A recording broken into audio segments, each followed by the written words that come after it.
বাজান আগে পড়ছি।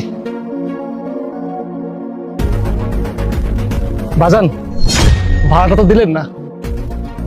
এই কত বড় সাহস, যেখানে 10 মিনিটে আসার কথা সেখানে আমাকে আধা ঘন্টা নিয়ে আসছিস। ভাড়া চাচ্ছিস তাই না? কি রে, এইভাবে ওনার কলার ধরে আছিস কেন? কলার ধরেছি, বেশ করেছি। আচ্ছা আপনি বলার কে? আরে বন্ধু, তুই তুই কবে বিদেশ থেকে আসলি? মাত্র আসছি।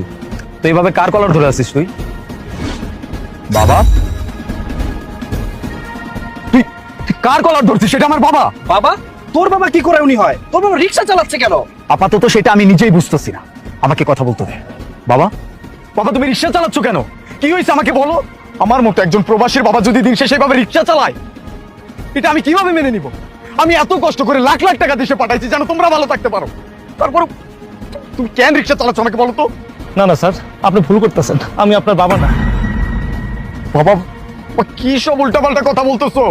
আমি আমার জন্মদাতা বাবাকে চিনবো না? এটা কখনো হইতে পারে? বাবা কি হয়েছে আমাকে বলো, আমাকে খুলে বলো, তুমি কেন রিক্সা চালাচ্ছ আমাকে বলো। রিক্সা চালানোর তো মুখী, বাস নিলে তো খাইতে হইব, আর রিক্সা চালানো ছাড়া তো আমার কোনো গতি নাই। বরণ কে তো সহজ, চাইলে বরণ পাওয়া যায়। আরে বন্ধু, তোদের বাপ বেটার কাহিনী তো আমি কিছুই বুঝতেছি না। তোর বাবা হয়ে রিক্সা চালাচ্ছে, আমার মাথায় ঢুকছে না। আঙ্কেল একটা কথা বলেন তো, এটা কাহিনীটা কি? আপনি রিক্সা কেন চালাচ্ছেন? তাহলে শোনো বাবা,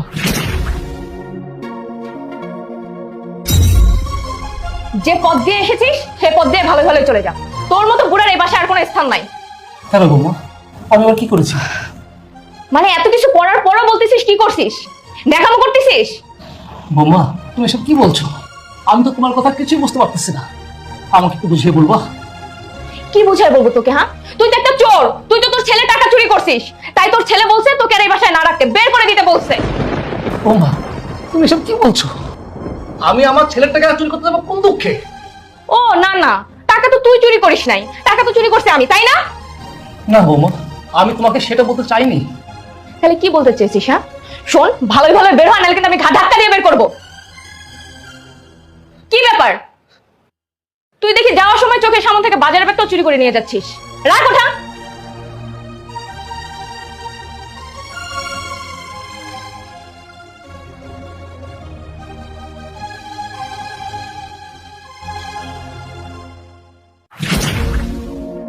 যে ছেলের জন্য আমি সারা জীবনে জমানো টাকা অনায়াসে খরচ করেছি, সেই ছেলে যখন আমাকে চোরের অপবাদ দেয়, সে বাড়িতে থাকার থেকে না থাকা অনেক ভালো। বাবা তুমি বিশ্বাস করো, আমি কোনোদিন তোমাকে এরকম অপবাদ দিই নাই।